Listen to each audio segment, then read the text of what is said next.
पालघरचे पोलीस अधीक्षक बाळासाहेब पाटील सध्या फोन लाईनवरून आपल्यासोबत आहेत। बाळासाहेब पाटील जी, अखेर अशोक धोडी यांच्या कारचा सुगावा लागलेला आहे, त्यांचा मृतदेह सापडलेला आहे। कशा पद्धतीने पोलिसांनी या संपूर्ण प्रकरणाचा तपास केला? 20 तारखेला जेव्हापासून ते बेपत्ता आहे तेव्हापासून आजपर्यंत या बाबतीमध्ये आमचे वेगवेगळे पथकं हे तांत्रिक पुराव्याच्या आधारावर तपास करत होते। काही जे आरोपी अटक केले होते त्यांच्याकडून मिळालेल्या माहितीच्या आधारे तपास सुरू होता आणि आज जे भिलाड एरियामधलं एक लोकेशन आहे ज्यामध्ये स्टोन क्वॅरी आहे, त्याच्यामध्ये 40-45 फूट पाणी आहे। त्याच्यामध्येही हे व्हेकल आम्हाला मिळालेलं आहे आणि ते आत्ताच काढण्यामध्ये यश मिळालेलं आहे। पुढील तपास सध्या सुरू आहे।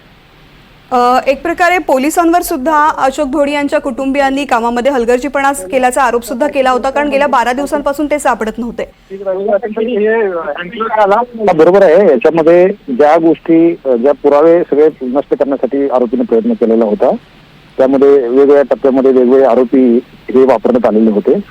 याच्यामध्ये पुरावे राहू नये या दृष्टिकोनातून संपूर्ण प्रयत्न केलेला असल्यामुळे ह्या गोष्टीला जो काही कालावधी लागलेला आहे तो लागलेला आहे। परंतु सत्य परिस्थिती अशी आहे की त्यामध्ये 8 युनिट्स आमचे वेगवेगळे ज्यामध्ये सातत्याने काम करत होते आणि आज त्याच्यामध्ये यश मिळालेलं आहे। पाटील सर, आता मृतदेह सापडलेला आहे, साधारण कधी त्यांची हत्या झाली असावी, काही अंदाज या संदर्भातला लागू शकतो? त्या बाबतीमध्ये पुढील तपासामध्ये माहिती मिळेल।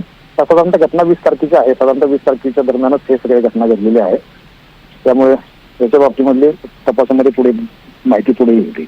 हे अपहरण आणि हत्येचं नेमकं कारण काय होतं, या संदर्भात काही उलगडा होऊ शकलाय?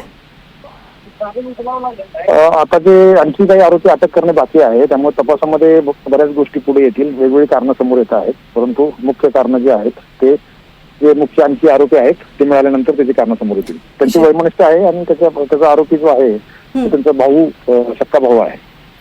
निश्चित, खूप खूप धन्यवाद सर, आपण NDTVशी संवाद साधलात आणि या संपूर्ण प्रकरणाची माहिती दिलीत याबद्दल।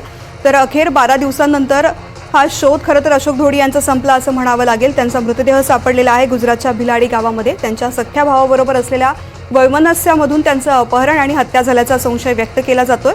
शिवसेनेचे पदाधिकारी अशोक धोडी हे बेपत्ता झालेले होते। 12 दिवसांपासून त्यांचा शोध सुरू करण्यात आलेला होता। या प्रकरणामध्ये 4 जणांना अटकही करण्यात आलेली होती। अनेक जण अद्यापही बेपत्ता आहेत, त्यांचाही शोध सुरू आहे। सख्ख्या भावाबरोबर असलेल्या वैमनस्यामधून त्यांची हत्या झाली असावी असा अंदाज व्यक्त केला जातोय।